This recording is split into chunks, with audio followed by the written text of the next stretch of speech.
জালিম, দোয়া করতে দিবে না।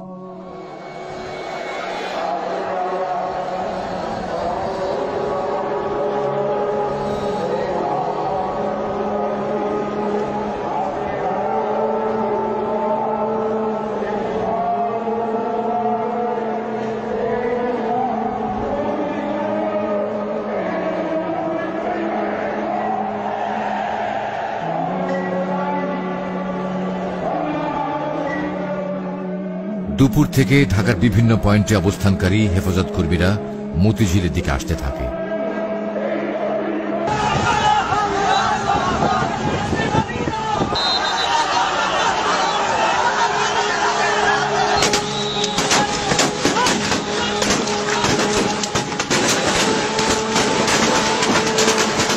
কিন্তু মতিঝিল আসার পথে বিভিন্ন স্থানে হেফাজত কর্মীরা সরকার দলীয় ক্যাডার ও আইন শৃঙ্খলা বাহিনীর সদস্যদের নানা রকম হামলা ও বাধার মুখে পড়ে।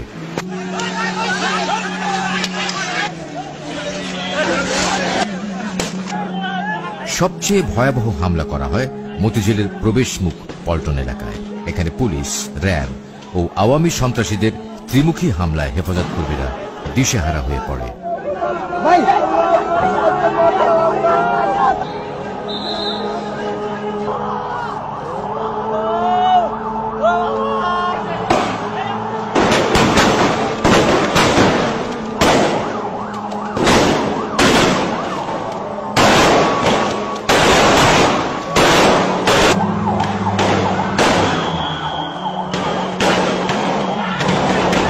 সন্ধ্যায় পুলিশ র্যাবের ছত্রছায়ায় আওয়ামী যুবলীগের কর্মীরা বাইতুল মোকাররম মসজিদ এবং এর সন্নিহিত এলাকা দখলে নিয়ে ভয়াবহ তাণ্ডব চালায়।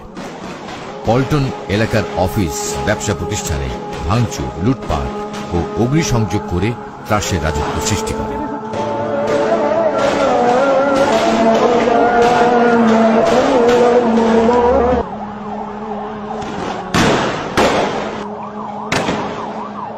এ সময় এখানকার জুয়েলারি দোকানে লুটপাট, জায়নামাজ, আতর, টুপি, তসবিহ ও কোরআন শরীফের দোকানসমূহে আগুন লাগিয়ে দেওয়া হয়। পুড়িয়ে দেয় হাজার হাজার কোরআন শরীফ।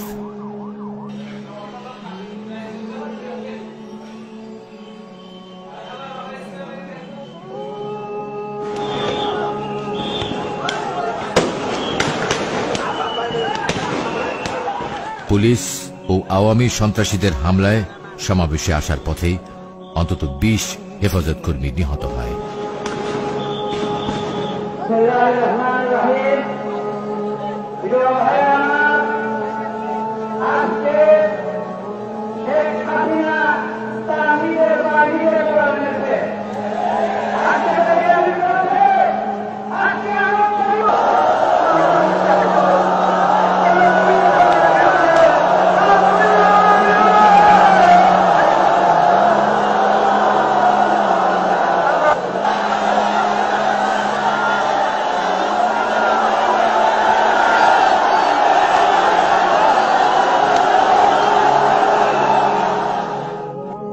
আমাদের কাছে প্রশ্ন করা হয়, 6টার পরে আপনারা কেন অবস্থান করলেন?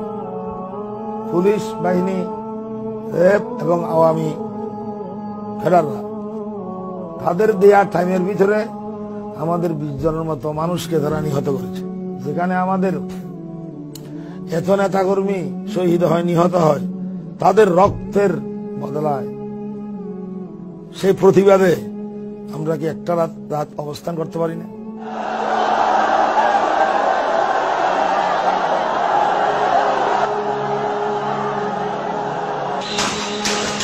রাত 8টার দিকে দৈনিক বাংলার দিক থেকে মতিঝিলের মূল সমাবেশে বিপুল সংখ্যক পুলিশ প্রথমবার হামলা চালায়। কিন্তু সমাবেশকারীরা রুখে দাঁড়ালে পুলিশ তখন দৈনিক বাংলা মোড়ে অবস্থান নেয়। এ সময় সমাবেশ স্থলের সমস্ত সড়ক বাতি নিভিয়ে দিলে মতিঝিল ও এর আশপাশের এলাকা অন্ধকারাচ্ছন্ন হয়ে পড়ে। সমাবেশের মাইকগুলোর সংযোগ বিচ্ছিন্ন করে ফেলা হয়।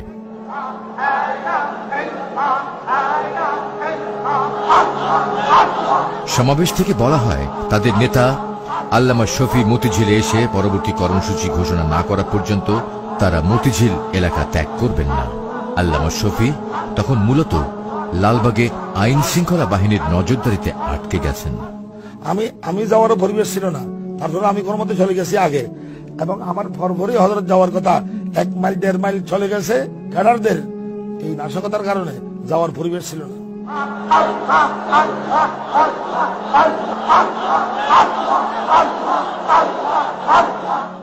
যারা বেশি ক্লান্ত হয়ে গেছে তারা ঘুমে গেছে, আর বাকিরা জিকির করতেছে। সেই ঘুমন্ত অবস্থায়, জিকিররত অবস্থায়, অন্ধকার রাত্রে এইভাবে কোন নিষেধাজ্ঞা জারি করা ছাড়া, 144 দ্বারা জারি করা ছাড়া এইভাবে অভিযান, পুলিশের অভিযান